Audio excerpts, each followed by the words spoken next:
Absolutely. I feel very special. Can't find it.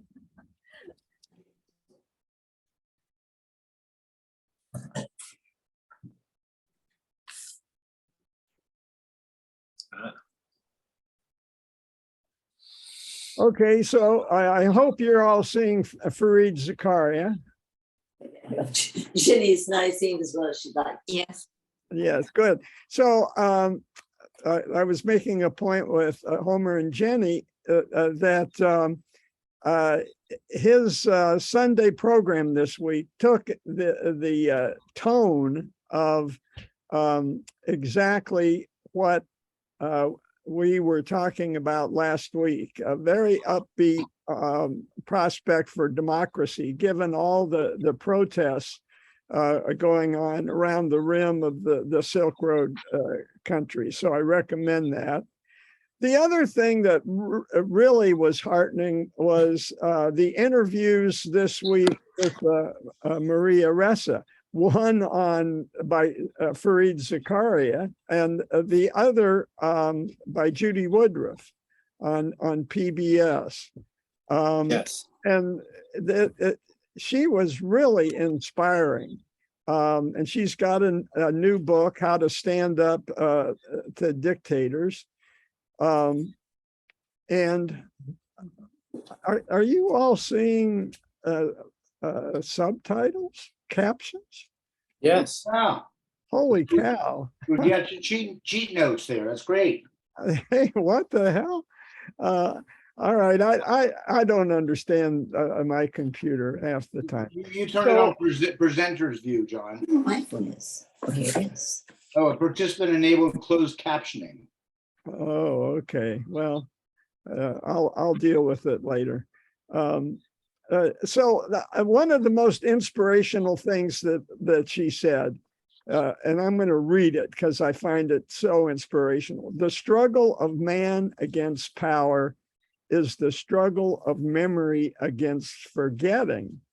And that is what really has impressed me with Putin's invasion.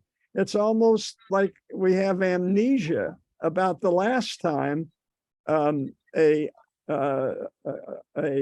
oligarch, a autocrat, got unchecked power in Europe, right? I mean, that's in our lifetime, most of our lifetimes. And it's bizarre. And kids today don't know anything about World War II. It's shocking. It's shocking. And it's the struggle of man against power is the struggle of memory against forgetting. I think she nailed it. And so she's got this new book, How to Stand Up for a Dictator, very inspirational. And she's a real optimist. So hooray for her. She got the Nobel Peace Prize in tandem with Dmitry Muratov, who has pretty much the same idea of truth versus propaganda, but he's actually in St. Petersburg. And he runs a historical society, really, that wants to keep alive the memory of Russian history, Soviet history, in this era where the history has been hijacked by Putin.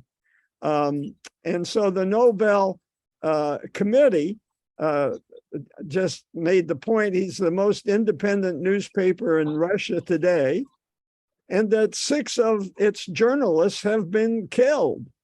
Putin plays hardball. And so it was in recognition of the memory of our fallen colleagues.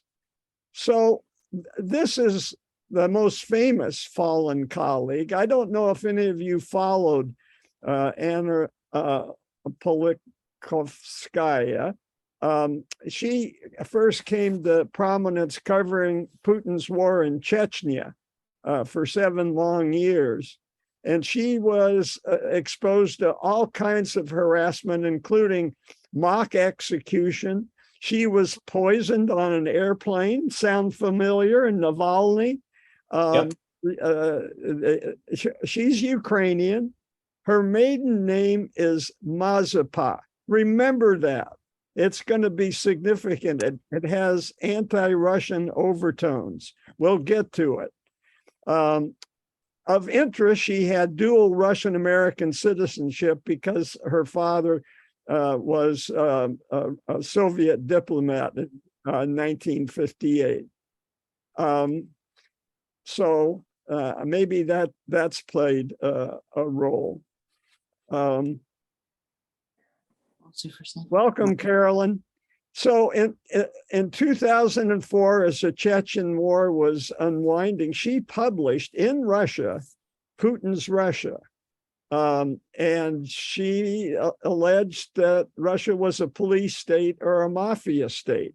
So she's one courageous reporter, and she paid the price.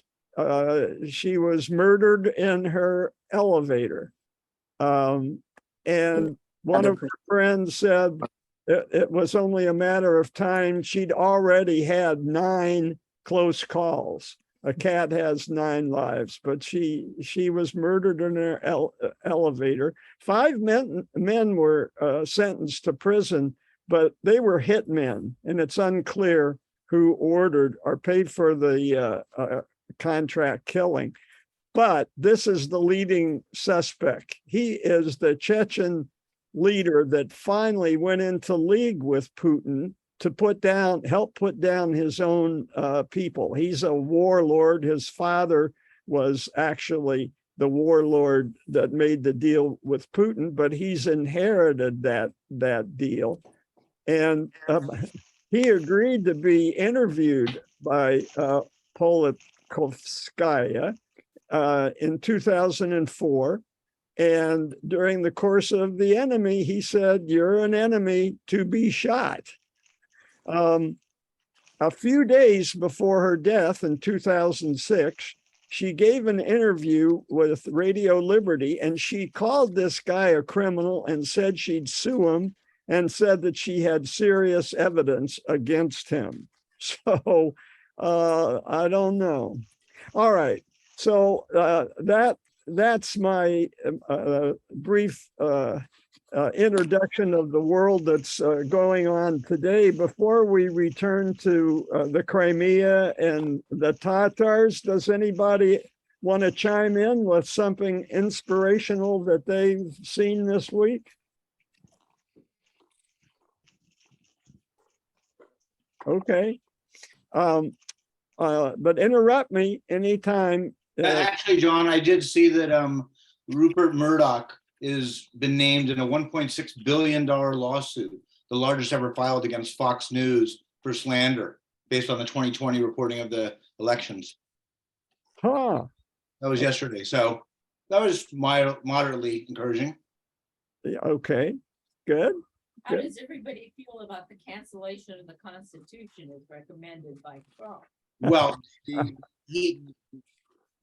he's not a viable, authority on anything. So I don't want to pay him any creed. All right. It's only $100 million more than Alex Jones has lost in libel. Oh, there you go. Exactly. So he's in good company. He's number 2 now. That was also very satisfying. Right. He claimed bankruptcy, so now they can't get a hold of him. Yeah, he's bankrupt. Okay, so back to the opening acts over, back to the main event, which is we're going to try to finish Crimean history. I'm not sure we'll make it, but Crimea, and you'll remember that Crimea is the Tatars' jewel in the crown. They were from the steppes. They found sanctuary in Crimea. It was in Ottoman territory on the Black Sea, fellow Muslims, and they needed it after Ivan led the Muscovy Rebellion against the Tatars, who were working for the Mongol Golden Horde. So we'll just quickly review that. This is Ivan the Great. And he said, you know what? We're not collecting taxes for you guys anymore. And so he breaks a deal, and then he goes after them in their homeland, which is where the Tatars originally came from on the steppes. And he defeats them in the Kazan Khanate. And Kazan is a term, I think Iko and I mentioned last time, that we learned on our recent trip there with Our Lady of Kazan is just all over the place in St. Petersburg. She's a real great, big icon. The Tatars, this is their diaspora. This shows the darker the areas, the more Tatars. I'll zero in around the Black Sea, and you can see they're in Crimea and also spread out throughout what came to be called Ukraine. The Ottomans, of course, are their protectors. Uzbekistan, there's a lot of Tatars there because Stalin suspected that they were conniving with the Nazis. And as soon as he kicked the Nazis out of Ukraine, he sent all the Tatars to Uzbekistan within a matter of 3 days. The Mongols withdraw from Kiev. So we're looking north now from Crimea. And that left a vacuum. Eventually that territory took on the name of Ukraine, but it's has only been in parlance since the 12th century. And it's referred to numerous people in numerous parts of that land for a long period of time. So it's very imprecise until it becomes a nation. And so who fills the vacuum? This bad Lithuanian dude. He takes Kiev for the Polish-Lithuanian Commonwealth. And that's a whole story, how they came together. If you go to the Baltic states, you'll get that story. But they take Kiev and they hold it, the Polish-Lithuanian Commonwealth, for 300 years. So even longer than the original Kievan dynasty held it. Nevertheless, Putin, in his long essay on the history of Ukraine, only he calls it the Ukraine, which means the borderland. That's a no-no.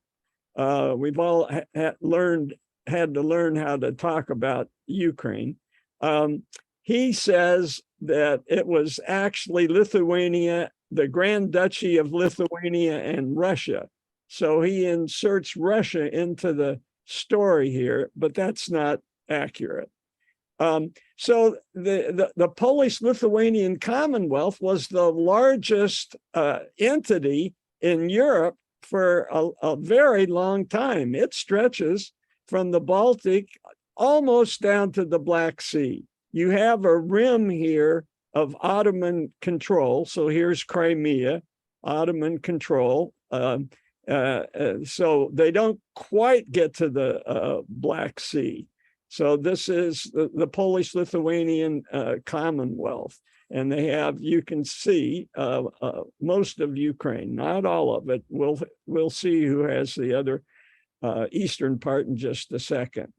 So I want to just overlap the maps of the defunct Kiev dynasty and the Polish-Lithuanian Commonwealth because of the difference in religion.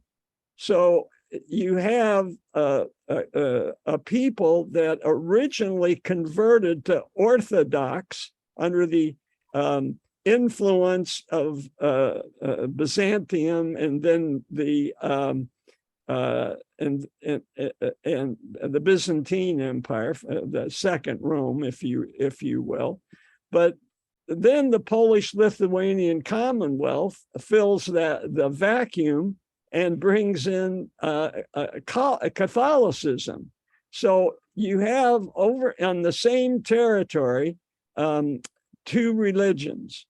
And this is interesting because it has created many ecumenical hybrids.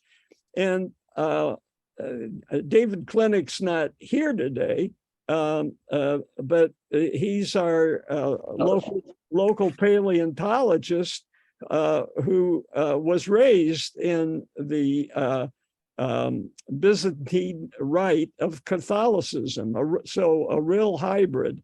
And they make up 9.4% of Ukrainians, very diverse.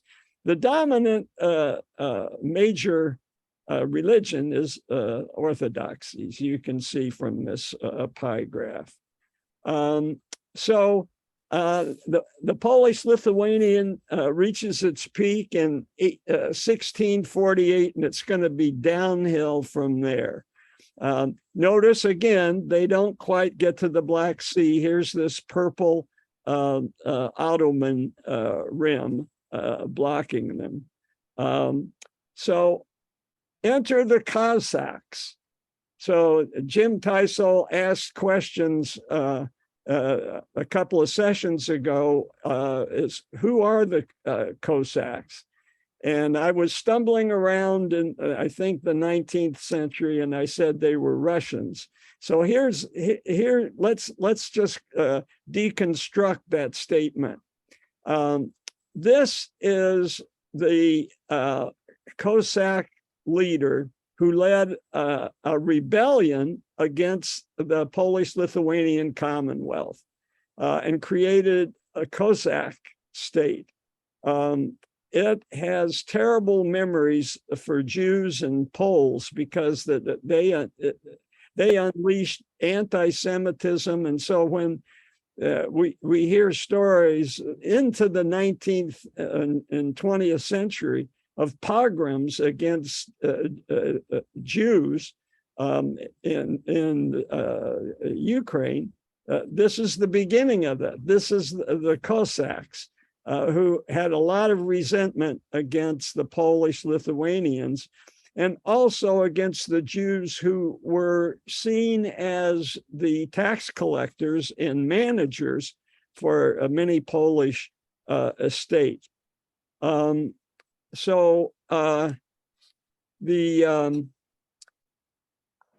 was to the lands west of the Dnieper. But those lands stayed with Poland for a long time. And now we welcome Bob Kelso. Hello, Bob. So off we go. The Cossacks set up a state, finally. And this is the peak area that they control, which obviously overlaps with the old Polish-Lithuanian Commonwealth. But so the Cossacks actually have an entity, what they call their empire. And this is the breadth of it. But notice it never controls Galicia. All right. So Galicia is never under their control. And in this period of history, never even close to being under Russian control. In this period of history. So here's the big thing, and this is a big thing in Russia. 1654 is remembered forever in Russia as being when Ukraine switched sides and went from being with the Catholic West to being where they should be, with the Russian East. And 300 years forward from this date, Nikita Khrushchev, in commemoration of this wonderful date for in Russian history, switches the control of Crimea, administrative control of Crimea, from the Russian Soviet to the Ukrainian Soviet.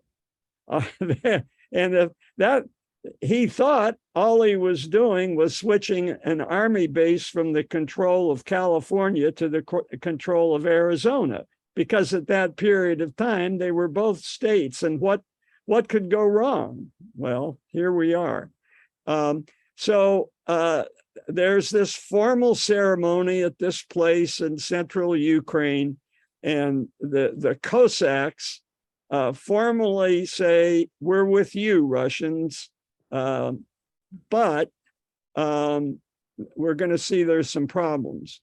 And Putin said they define themselves as Russian Orthodox people for now and forever. That's the way he recalls this. And there was some truth to that for a while.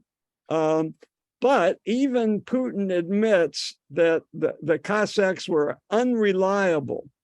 And so here's this word I told you to remember, the name of the maiden name of Anna Politkovskaya. Her maiden name was Mazepal, and that's a significant name. This is a hetman, a Cossack hetman, who switched sides in the middle of a battle between Russia and the invading troops of Sweden. We're used to thinking that Russia's only been invaded by Napoleon and Hitler. No, they also were harassed by Sweden, which was a big power in the 16 and 1700s. And even to this day, this guy has had a hex put on him by the Russian Orthodox Church because he switched sides. But in the Ukraine, they're trying to rehabilitate him. And so some people in the Ukraine see him as a hero who stood up to the Russians. And so masochist is a loaded political term. The interesting thing, and this is something Dan submitted for us. He watches these things on video. He pointed out that if you look at the Ukrainian national anthem, they've got a line in there about that they're Cossack. And there was a lot of this kind of talk in the first weeks of the Russian invasion, when Ukrainians made do, picked up, and so the Cossacks have been compared to Minutemen, our Minutemen, in that they weren't so much a standing army, but they could rise on very short notice. And that's what Ukraine is saying they are doing now against the Russians, to prove that they've still got the Cossack spirit. So back to the Tatars, and they're further south in the Ukraine. And why do I mention them in the same breath with Cossacks? They also allied with the Cossacks. Before the Cossacks switched sides and united with Russia, the Tatars and the Cossacks had been political allies against Moscow. Things are connected. I'm going to fast forward 100 years. to the full-blown Cossack rebellion against the Russians. So this is more than Mazeppa. This is a full-blown rebellion, taking a lot of land. And this is a guy, Pugachev. So we're at the court of Pugachev in the 1770s. And here he is. Apparently, some Russian has been abducted and presented to him. He was full of himself. He claimed to be at one point Catherine's late husband. You'll remember there's a lot of suspicion that Catherine had something to do with the death of Emperor Peter III, and she inherited the throne along with Potemkin. And he kept his own court. And he also, being in league with the Tatars, visited Kazan. And here he is holding court there. So he was quite a charismatic guy.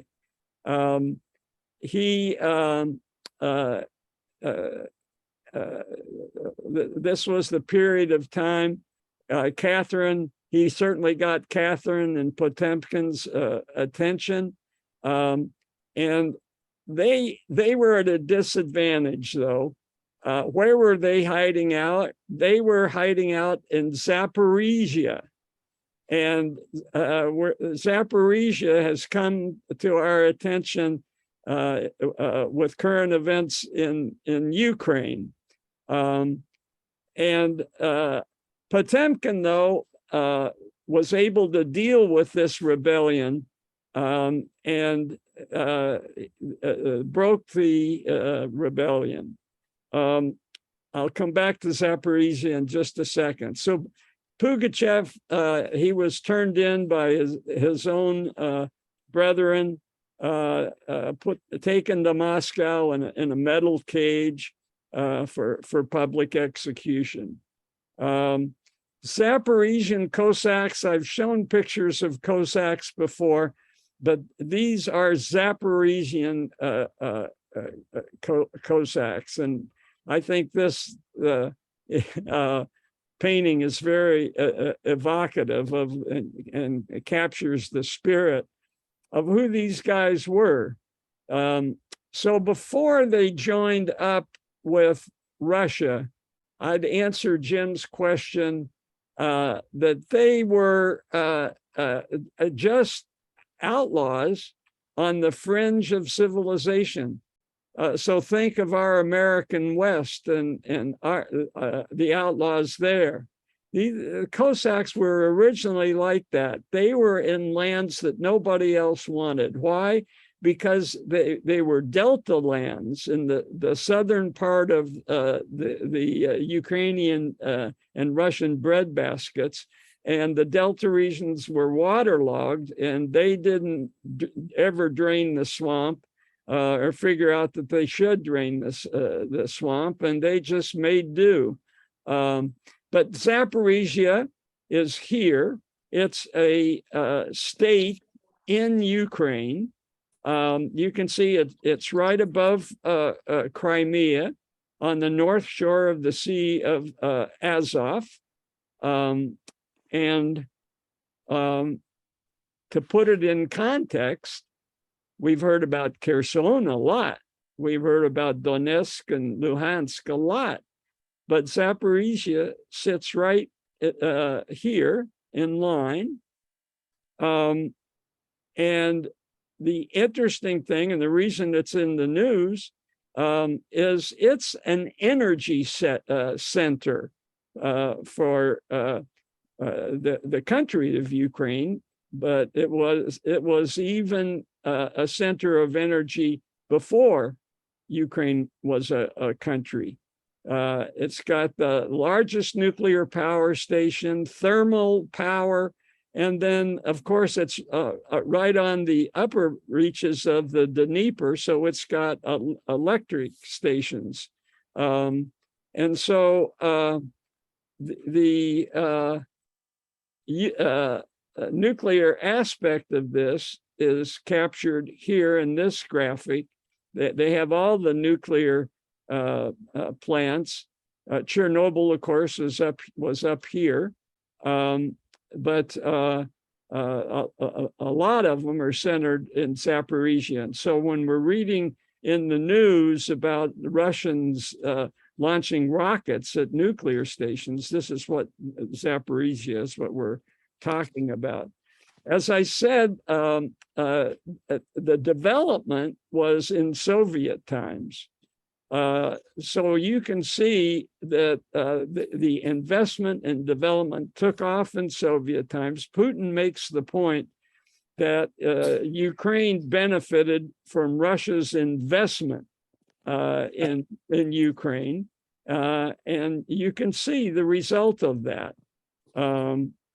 So odd coincidence. I just have to review this. Pugacheva is the name of a famous entertainer. Here she's in her 70s now, and she's with her 15-year-old younger husband. She's a combination of Dolly Parton, Lady Gaga, Madonna, and she has turned against the war in Ukraine. Her husband is a comedian, a Jewish comedian, and they took off. He was persecuted for his anti-Putin stuff, and they immigrated to Israel. But she came back in August in a very public way to talk about the illusory goals of invading Ukraine. And that she said, I'll clean up this mess. Well, that's takes a lot of chutzpah, but she earned it. She's been prominent in Russian entertainment world since 1976. Here she is in Berlin. So this is no minor character. Here she is with Yeltsin.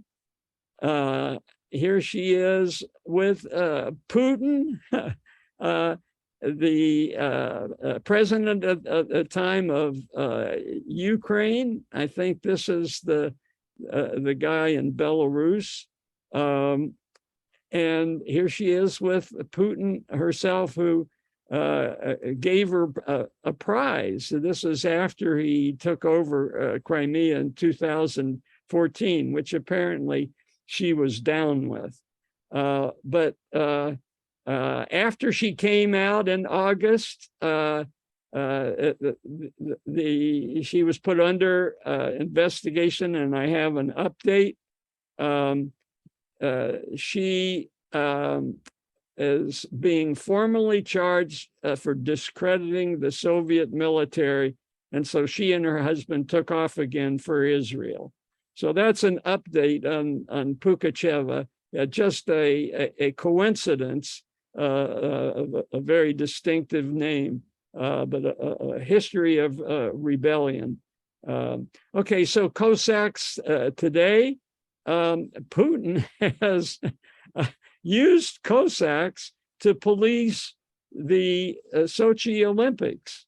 I don't know if you remember, they were the ones who took down Pussy Riot demonstrations. And here he is kibitzing with the modern day Cossacks. The Poles have a very different view than Ukrainians or Russians about Cossacks. They remember the pogroms against Jews, and also Cossacks massacres of Poles and Lithuanians. So there's a distinction.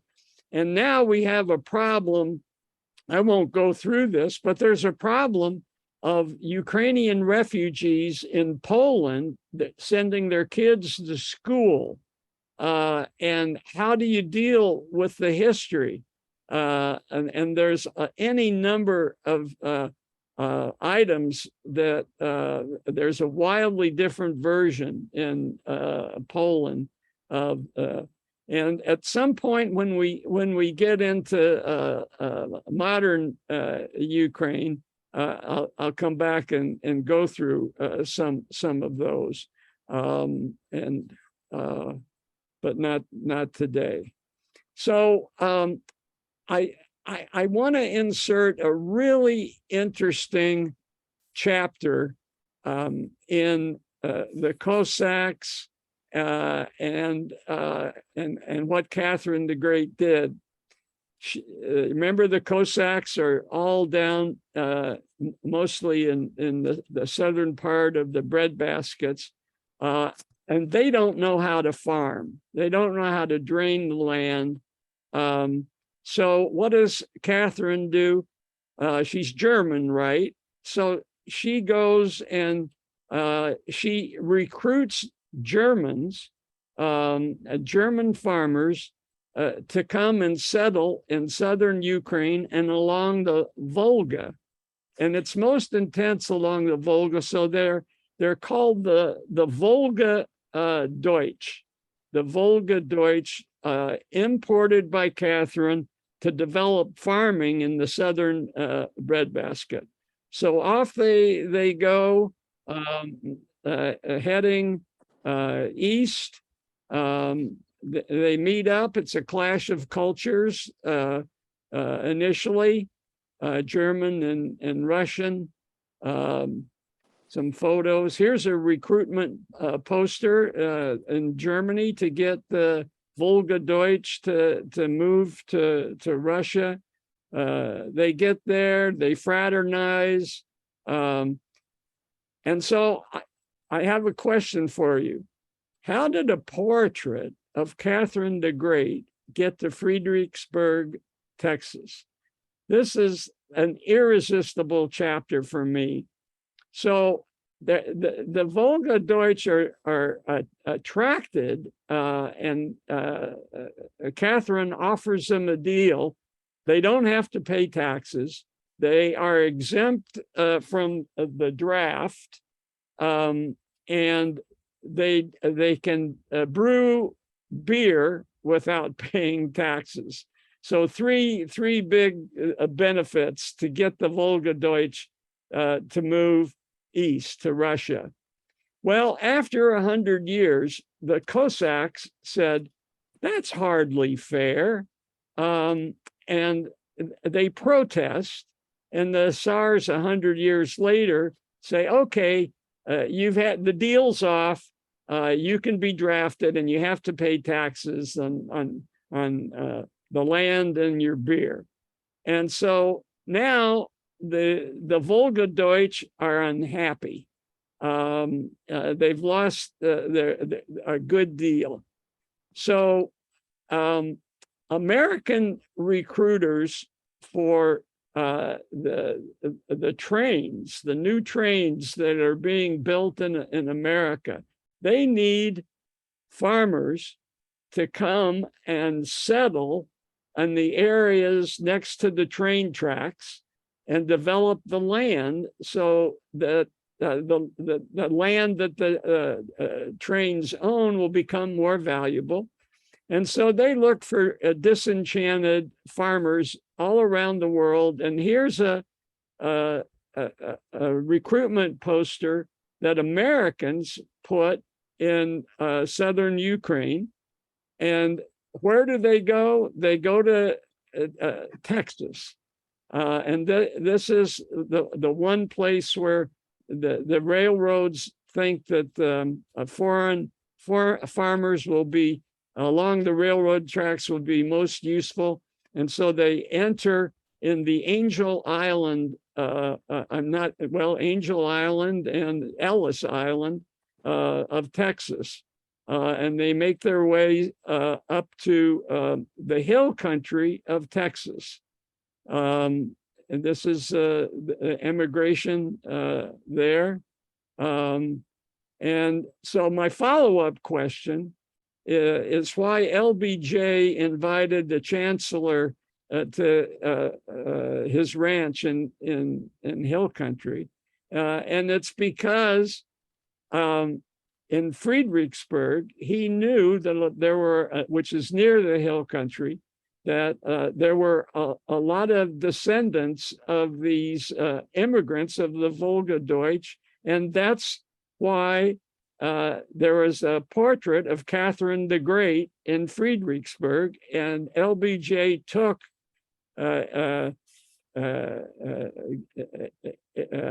Ludwig Erhard to visit Friedrichsburg. All right, I just can't resist that story. I find the connection so fascinating, and so many odd historical tales. So back to the 1700s, Potemkin encourages Catherine to annex Crimea. He says the Tatars, they won't resist. And by then the Crimeans were, Tatars were, lacked the resources and the will to fight further. Many fled to their protectors, Anatolia. Yes, Homer. Oh, you just explained something. If you watch the movie with Tom Hanks, News of the World, do you recall it's a German girl who's found survivor of a Native American attack, and he's to deliver her to her German family in South Texas.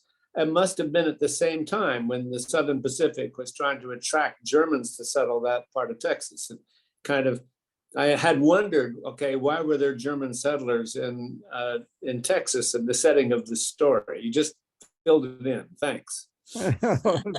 You're welcome. This is the thing. I really appreciate your comments and making connections that I am unaware of. So I remembered the movie, but I didn't make the connection then. So it's all about connections. Many brains, many connections. Lovely. Okay. So why did the Russians feel like they had to expand into Crimea? Well, it's a warm water port, And in case the Russians were ever going to fight Istanbul, and they had every reason to fight them because they were both had ambitions for the Black Sea. From Crimea, they could attack Istanbul very quickly using currents and prevailing winds, and they knew they could split the Ottoman Empire in half. And they thought when we get to the Crimean War, that comes into play. John, just a preview for next week, because I'm going to talk a little bit about geography and lakes and rivers. It's not that simple, because in fact, either side of the Bosphorus Strait, the Turks and the Ottomans would have had a commanding control, because it's such a narrow strait. So we'll talk more. Stay tuned next week when I'm going to talk about rivers and lakes and mountains and deserts and all kinds of geographic barriers that I think will interplay nicely. But just had to. Thank you for that preview of coming attractions. Okay, welcome. Great. All right. Just a few words before we have to close about Catherine then looking north and focusing on expansion to the west and further expansion to into Poland, because Poland had recovered from the Cossacks and had clawed back a lot of land, almost all the way to Kiev, as you can see here. But Catherine and Frederick the Great, who recruited her to marry Peter III, They got together with Emperor Joseph in Austro-Hungary, and as a famous comedian said, when you get bored, just go and divide Poland. And that's what they did 3 times, 3 steps. And it's a bad precedent because famously in 1939, Stalin and Hitler together divided Poland. So there you go. So this is a complicated, I said it was 3 steps, 1772, 1793, 1795, and there's color coding for each step of the way, very complicated, but just remember that this color combination is Russia. Just remember that the greenish part is Austro-Hungary. They only took 2 steps. And the gray, steel gray is Germany. They got all 3 steps in. And the part, Putin looks at this map and says, well, this is great. Catherine just got back old Russian lands, as if there's nothing Russian about these lands west of the Dnieper. And the Kievan dynasty was 700 years before Catherine. So the Putin's idea of history is quite distorted. Just notice that Galicia always stayed Catholic. So, and we're dealing with that today. The capital in Galicia is Lvov, or Lviv. All right, so just to summarize that, the Catherine is in red. This is the part that I love this map. This is shows how Russia expanded from the original Ivans all the way to the Pacific in a matter of 60 years.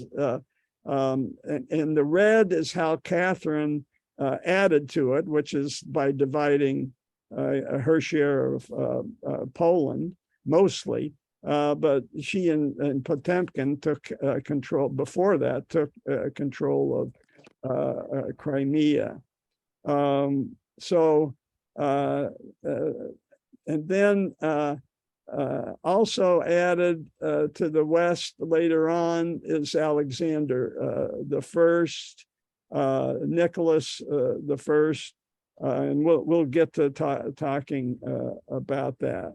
In any case, the Russians by the end of the expansion have completed the conquest of the steppes, which was a big deal, because you're dealing with really 3,000 years of raiding off of the steppes, starting with the Sumerians. How did the Russians gain confidence to tame the steppes and to stop Kievan white slavery? And so I'm going to look back real quickly what happened to give them confidence in 1812 and 1814. And this is Kiev, the center of white slavery. It had been started by the Mongols, and they would raid into southern Russia and take Russian stock and present them to the world as white slaves. And this was the way things stood in 1839 before Nicholas I made a stand. So 1814, they defeated Russia by burning Moscow. Russians retreat. This is a famous map showing showing French going in and French coming out. And this is Alexander the First. He is the leader of the coalition that defeats Napoleon in France. So this is 1814. 1812, they were on the defense and they burned Moscow, but now they're on offense. And he outsmarted Napoleon, but working with the Germans and the Austrians in famous battles. But finally, the Battle of Paris. The Battle of Paris, where Napoleon is faked to going a different direction, and Alexander the First goes through the Arc de Triomphe. And if this isn't confidence building, I don't know what is. Napoleon is sent into a retirement home on Elba, but famously comes back. And I think this is a good place to stop. That when we return, we'll really be talking about Nicholas the First. Alexander the First dies in 1825. Nicholas the First is a different cat. He is aggressive, cruel. He really starts the amps up the secret police, and it's he who will start the Crimean War, and that'll be the center of next week's discussion, and that will finish the history of Crimea. So I'll stop. And Homer, your hand is still up, but I'm not sure whether it's up new or old. No, that's old up, but I will tell you, we lived in Paris for a little while, and they do talk about the Franco-Prussian War of 1870 and eating the animals in the zoo. But, I never heard about Alexander the First and the Battle of Paris. I mean, they're willing to talk about losses, but that just one seems to be forgotten in French history. Or too painful to. Or maybe too painful to mention, yeah. Okay, thank you. And John, that's so maybe I'll put off the geography talk for 2 weeks then. You can finish next week and I'll overlay. That'll give me a little more time to do some quality maps and diagrams up to your snuff. Well, let me look and see if that's doable. It may not be doable, but you and I will talk. One of us will be talking next week. Okay. Another question then, if I may. It has to do with Odessa. If the Lithuanian Commonwealth was very strongly anti-Semitic, eliminated Jewish populations, how is it that Odessa survived as such a center of Jewish culture and industry? Well, remember, they were in the ironically in the Ottoman halo. So too far south. Yeah, they were too far south, and that land was controlled mostly by Ottomans. I don't think I have to look back at the map. I don't think the Cossacks ever got that. I think they really came into their own when Austro-Hungary took over that part of Ukraine. I know that the Galicia was a famous part of the Austro-Hungarian Empire, and that the Galicia and Krakow were considered themselves lucky to be in the Austro-Hungarian area of influence, and Jews were given particularly beginning with Joseph I, who liberated the Jews in Austro-Hungary. They were given a lot of freedoms. And I would guess it would, and I think Joseph I was the mid 1790s. And I would guess that would have been the expansion of a Jewish influence into Odessa, which is if you go to Warsaw and you go into the Jewish Museum in Warsaw, there is a human size, a regular size diorama of a Jewish cafe in Odessa, along with famous intellectual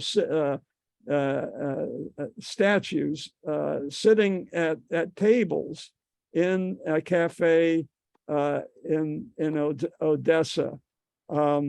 It's interesting. We don't have Irene with us anymore, but Carol will remember that we've talked because her ancestors were from Odessa.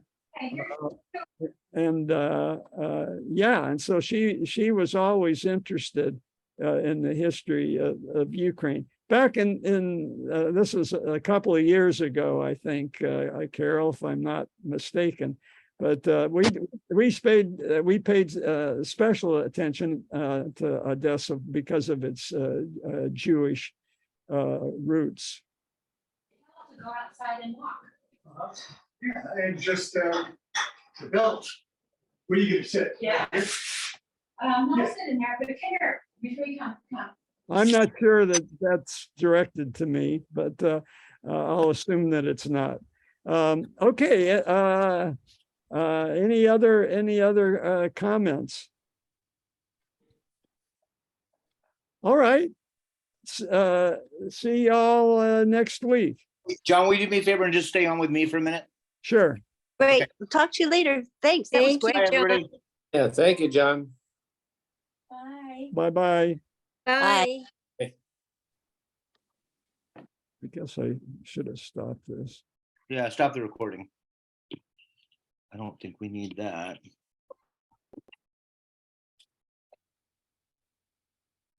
Let's see.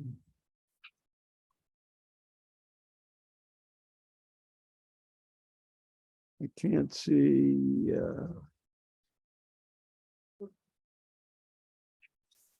Where to stop the recording. I hope that doesn't mean I haven't been recording. No, you are recording. I see it says recording. You have to go up to Zoom. Oh, here it is. It's they keep moving things around.